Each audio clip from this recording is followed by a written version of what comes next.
The RBI has recently issued a nowcast predicting that India is in technical recession. What does this mean and how is it different from an economic slowdown? In what way does it affect us? And is it possible to come out of it? We shall see in this video.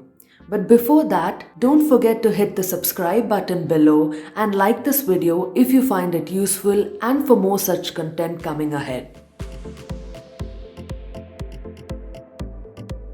An economy is said to be in recession if its GDP contracts for 2 or more consecutive quarters. However, there is no universally accepted definition of the term recession. But most economists use the US's National Bureau of Economic Research or NBER's definition, which says that during a recession, a significant decline in economic activity spreads across the economy and can last from a few months to more than a year.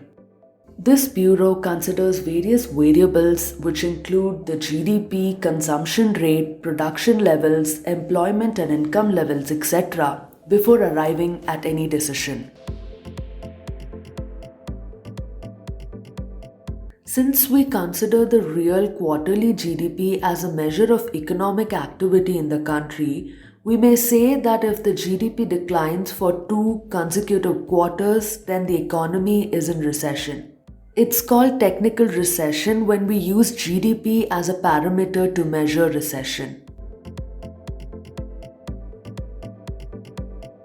During the first quarter of 2020, that is from April to June 2020, the GDP contracted to 23.9% due to the pandemic and the nationwide lockdown imposed.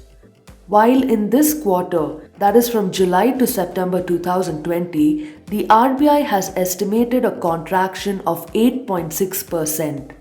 Since the GDP is contracting for the second consecutive quarter, the RBI has said that India is in a technical recession.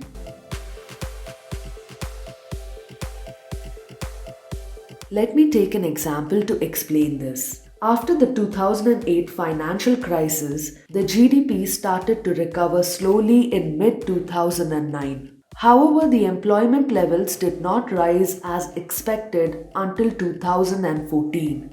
This tells us that the quarterly GDP alone is not sufficient in measuring economic activity. Because during recession, when demand falls, the production also falls. When production falls, employment levels fall, and hence the income levels fall. This again results in the fall of demand. This cycle keeps repeating until we see a recovery.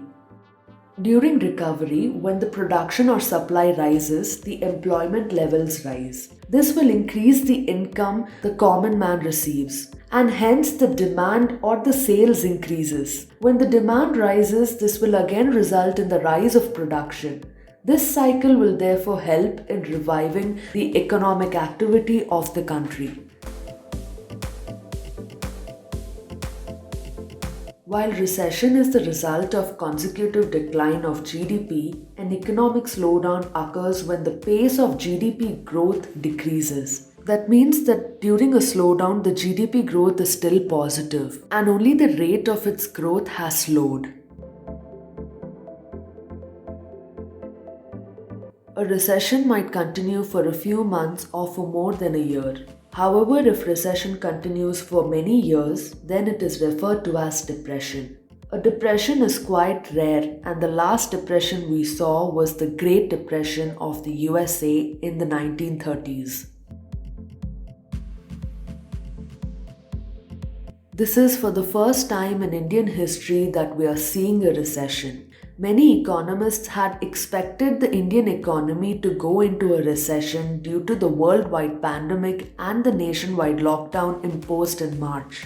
In order to get our economy back to track, we must control the spread of COVID-19, and the government must introduce a comprehensive stimulus package for the economic revival.